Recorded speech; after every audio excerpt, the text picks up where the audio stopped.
How's it been going? Better. May was really on the rough side. We talked about this on a previous podcast. Even though we were listing consistently, our sales just weren't there. And I don't know if it's the kids getting out of school and the summer transition, the first really few weeks of nice weather, or what. But it was a little rough and kind of sad considering how much we were listing.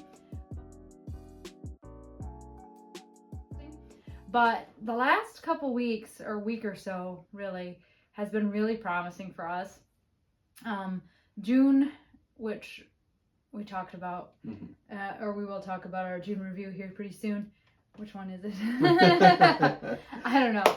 Eventually, either before or after this one, our June review will be out, and you'll see that we did better than we did in May. Now, we're still not back up to some of those higher months, but way better. Still staying with those daily listings? Yeah, and we've scaled up. So it was 2 a day last month, and like I said, we got sick, and so that got thrown off for that reason and a couple other reasons. But for the most part, we did 2 listings a day in June, and then our goal is 3 listings a day in July, or on average 3 listings a day. So we're hoping to, by scaling upwards, then that'll push sales. And also just update the bottom line. I was talking to my cousin who has been reselling for years, and she said her daily sales on eBay came at around 500 items. So we are not at that. We're not even at 3 right now. So hopefully as we get closer to that 500 mark, or maybe a little higher, it'll really pop up our sales. But eBay was better this month, and our Etsy actually, I was telling you this earlier, our Etsy picked up so much this month. And so we've been on Etsy basically since we started in April. I think we opened it in April of last year like we did eBay. But early on, which I've talked about in some of our earlier episodes, we put 1 or 2, we put a few things on there. We didn't spend the key items that you thought. Yeah, we selected a few items that we thought would be appropriate for that audience, and we put those on there. But just a few here and there. We really didn't take it super seriously, and what made us pause on that was that there's a baseline fee to list. So I'm not gonna lie, I know it's only 20 cents. That seems like nothing, but I just wasn't sure. And with eBay being free, I just was especially when you're first starting into a business as well. Yeah. You'd hate to go, sure, I'm gonna just list it, and everything's costing you more money than what you're producing. And so early on, especially, my husband and I were more or less bankrolling our items. So we were buying. Early on, I was using our money to buy the items, and then I would pay myself back when we got payouts. Because Hannah takes half the profits too, because we're 50-50 in it. So anyway, I didn't take it. So we didn't do a lot with Etsy for a long time, and then I think I talked about it on here a few months ago. How we decided we either need to really genuinely give it a good go and really get some listings on there, or we need to just stop and not play around with it. So we started listing more, and then we were getting sales here and there, maybe every couple of weeks or once a month, and we're okay. So then we started pouring more and more on there, and we only have, I want to say we have 21 or 22 listings currently active on our Etsy. I don't think we've ever had more than 25 at a time. And this is going to sound like a crazy low number when I say this, but we've made, I believe, 14 sales in a year. Well, since April of last year, so a little over a year, which seems like nothing. But a couple of them were really big sales. So the face for $250. Yeah. So we've sold some big things in there. But out of those 14 sales, half of them were in June.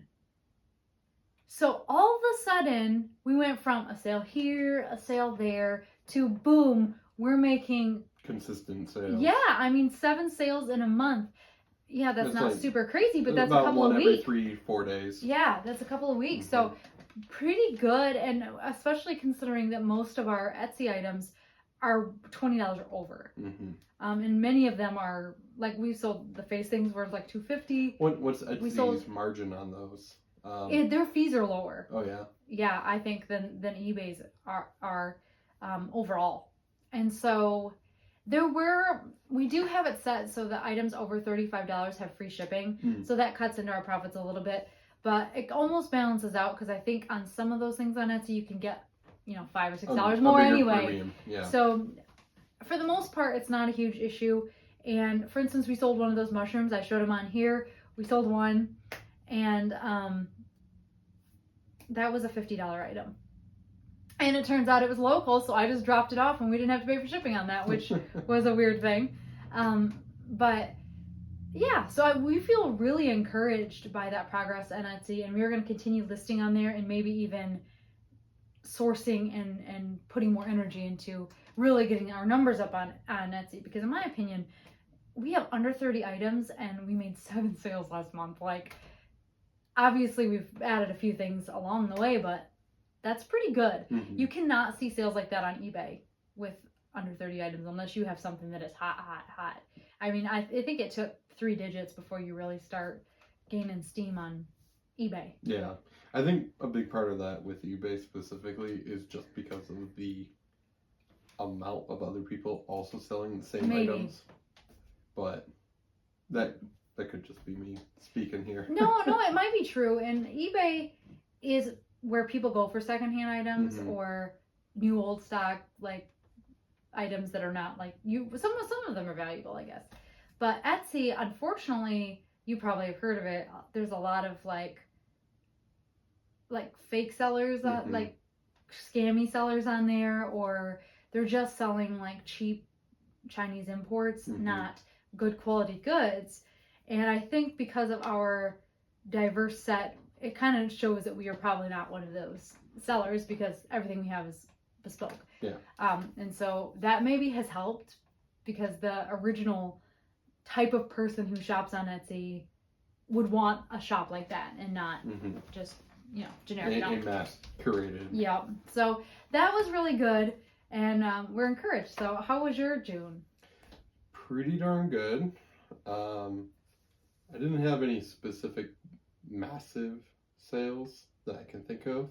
You said you were listing like crazy. I listed like a fiend. So on eBay you get 250 free listings, and with the occasion of having to delist an item and then relist it, so that does eat up one of those free listings. But I got that number all the way down to 20 free listings. It's pretty good. On Sunday evening, and I said no more. But not only am I listing on eBay, but I also do Mercari every day.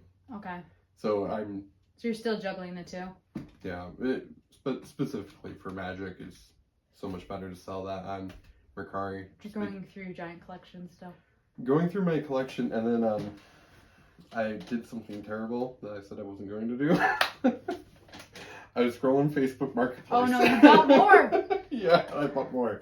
You already had a giant tote or two, and you bought more? I bought more. I spent $600. Whoa!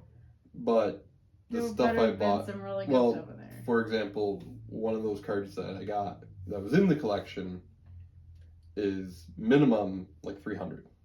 So half back on one. Yeah, and there were like 6 of those cards that were in that $300 to $400 range.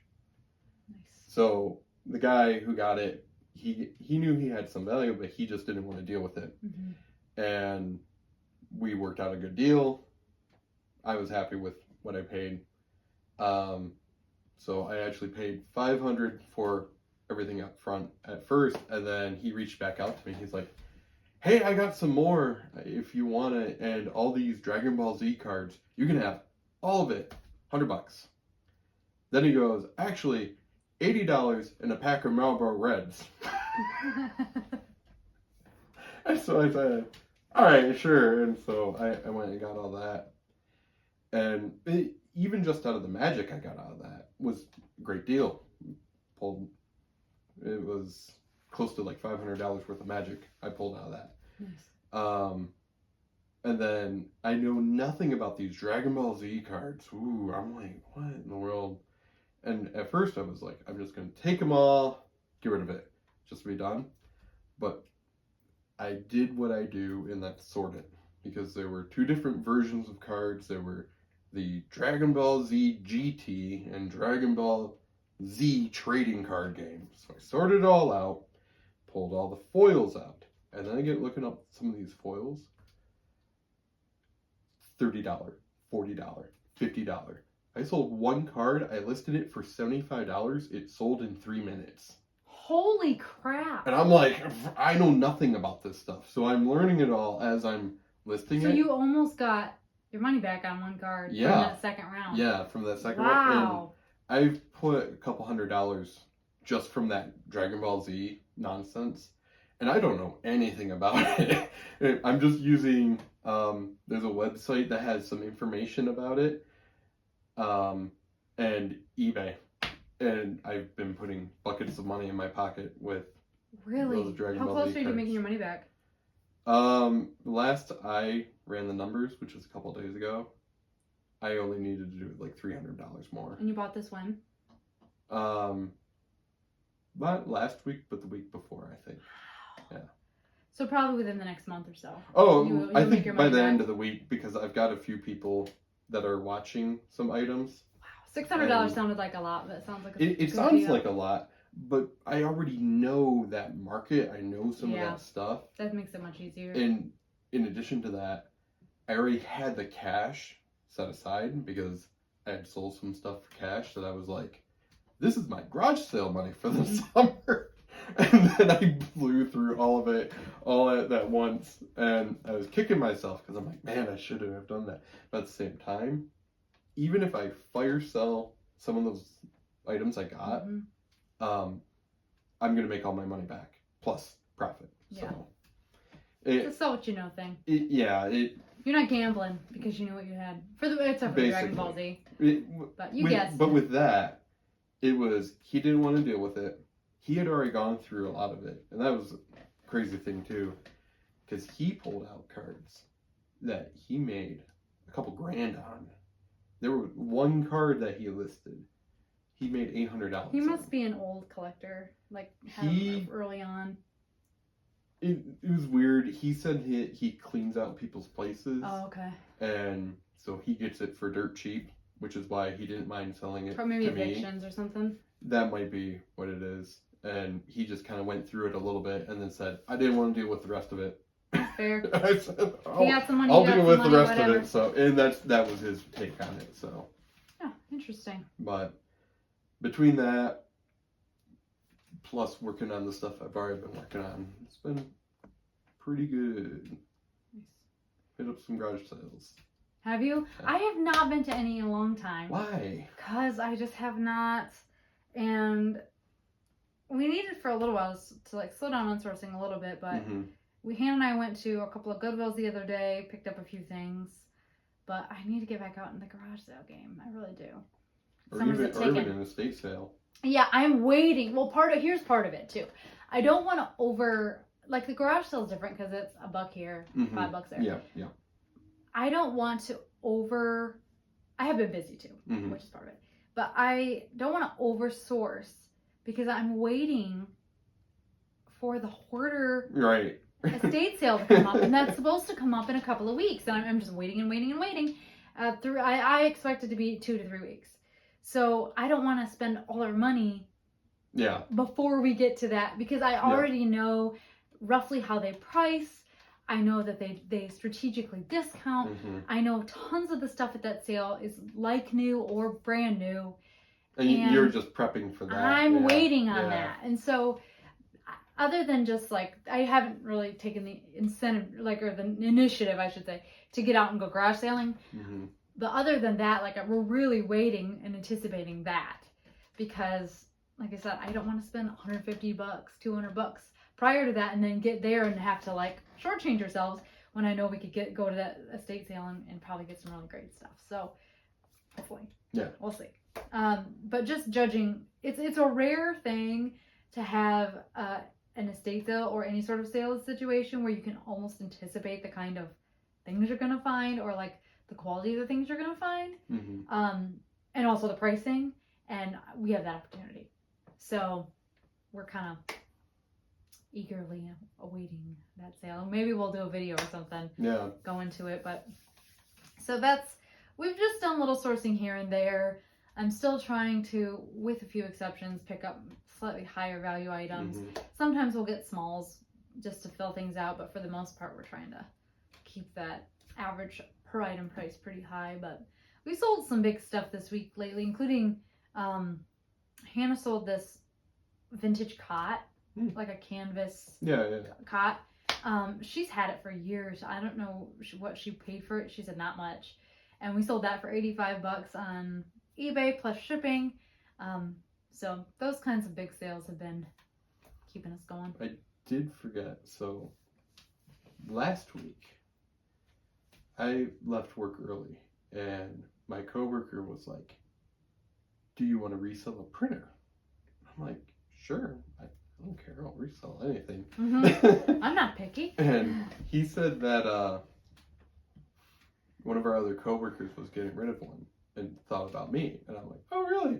And this is a guy I haven't really even talked with a whole lot, but apparently he knows. I have said that I resell, I think, to him.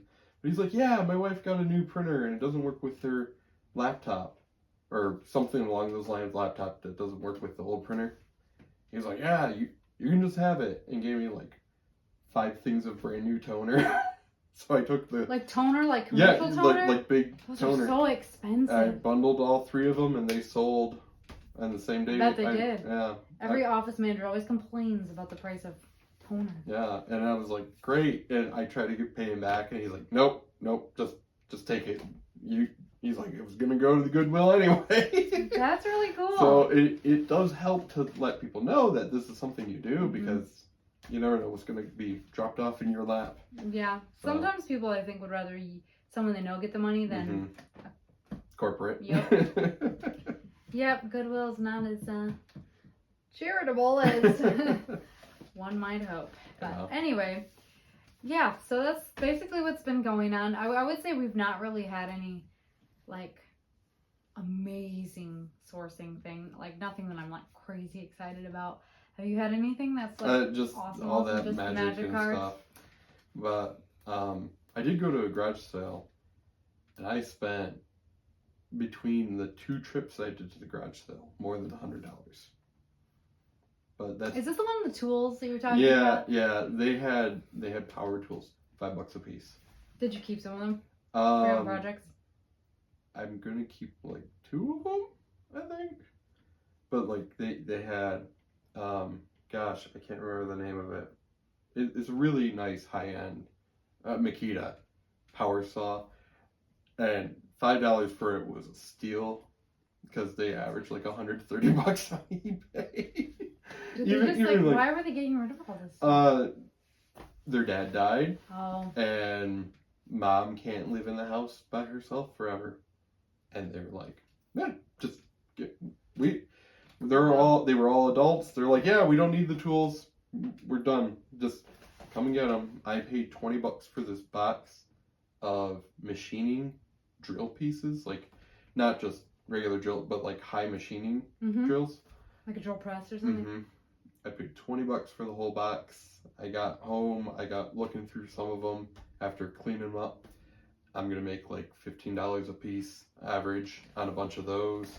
And that's another thing. I don't know anything about those. I just knew $20 for that whole bin is a great deal. Yeah.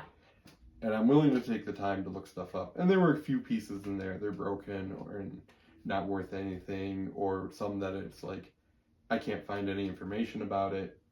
I'll take all those ones that I can't figure anything out. They'll all go in a box. When I'm done sorting through everything, that box, I'll list on eBay. Maybe at a starting bid, maybe on a buy it now, whatever. Get somebody else a good deal. But I just knew, I'm like, that's a great deal.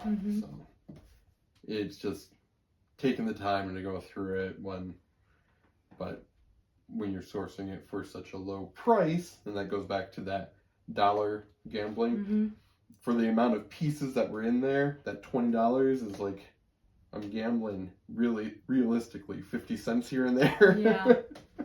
Yeah, there's some stuff too that like it may feel like a gamble because you don't know it, but on some level you know that it's worth at least what you're paying. Yeah. And you can at least recoup your money. In the worst case scenario, I get it home, I look through it, and I go, oh, I really shouldn't have bought that. And I might be able to go ahead and actually just sell it for what I paid for it. Mm-hmm. Or I can give it to somebody that needs it or can use it and be done with it. Mm-hmm. So. Nice. But, You went back twice? yeah. I did buy some stuff for myself because I needed some yard tools. Those can add up fast. Yeah. And they're asking, $5 here, $5 there. I bought myself a sledgehammer and some hedge trimmers. I bought Stuff you really don't want to spend your right. hard-earned money on. Sawhorses. It's stuff that I'm not going to resell because yeah, I just need it. You can use it and not spend hundreds of dollars on it. Yeah, that's fair. So that's always the struggle when I'm outsourcing. It's like what to keep and what not to keep. I did also spend some time going to other garage sales though. I didn't find anything. Nothing. I went there was like one sub sale. I went to like 5 houses. The only one that I was like, I should get something, but I didn't because everything was so filthy. They had a bunch of vinyl records for like $1 a piece. Mm-hmm. And I've sold vinyl before. It's neat, but every case was just covered in that layer of grime, basement grime or smoker grime, something like that. And I was like, I don't want to deal with it. I have so much other stuff that needs to be cleaned and dealt with. Sometimes I see something and I'm just like, it's not worth. I don't want to deal with it. I don't want to sell it. Yeah. And for all I know, somebody else could have come. They would have gone, hey, awesome. If they want to deal with it, by all means. Yeah. So. Anyway, I think we've sufficiently caught up. Yeah. It's been a little while since we filmed, so. A bit. A few weeks. Yeah, it's been a while. Anyway, thank you so much for joining us again this week for Secondhand Sellers Podcast. I'm Sarah. I'm Klayton. Happy thrifting. Please like and subscribe and comment. That really helps out our channel. Have a great day.